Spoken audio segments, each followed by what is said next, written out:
Pemirsa, situasi perekonomian yang kurang bagus saat ini juga berdampak pada hasil kerajinan bambu. Seperti pengrajin bambu yang ada di Desa Bone Gianyar, sepinya pembeli serta harga bahan berupa bambu yang harganya sedikit lebih mahal menyebabkan kendala bagi para pengrajin bambu untuk berproduksi.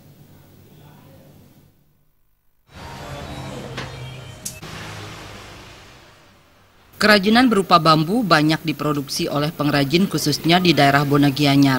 Berbagai jenis kerajinan yang berbahan dasar bambu dapat diproduksi seperti kursi bambu, tempat tidur bambu, rak bambu, dan berbagai jenis kerajinan bambu lainnya. Salah satu pengrajin, Wayan Suteja, mengatakan untuk saat ini bahan baku diperoleh dari Bangli dan Tabanan, sementara jenis bambu hitam dan rotan didatangkan dari Kalimantan.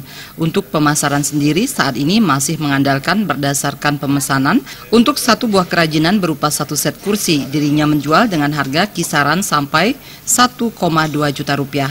Sedangkan tempat tidur bambu harga mulai dari 1,6 juta sampai 1,8 juta rupiah.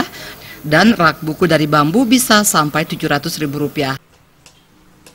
Dari Bangli sama Tabanan, kalau rotanya dari Kalimantan. Oke, bambu hitamnya juga dari Kalimantan, ada dari Jember, ada juga. Dari harga bahan baku sendiri, mungkin kari standar harganya, cuma niko kenalan agak mewah datang. Rak buku sama rak baju. harga dari kisaran. Kalau rak buku kadang-kadang 700, 600, tergantung ukurannya juga. Sama kalau tempat tidur gitu juga. Kadang-kadang 16 sampai 18. Ada dari Jawa, ada juga produk-produknya. Macam-macam kursi itu ada dari Jawa ya. Kalau dulu dari Jogja ada barangnya. Ya.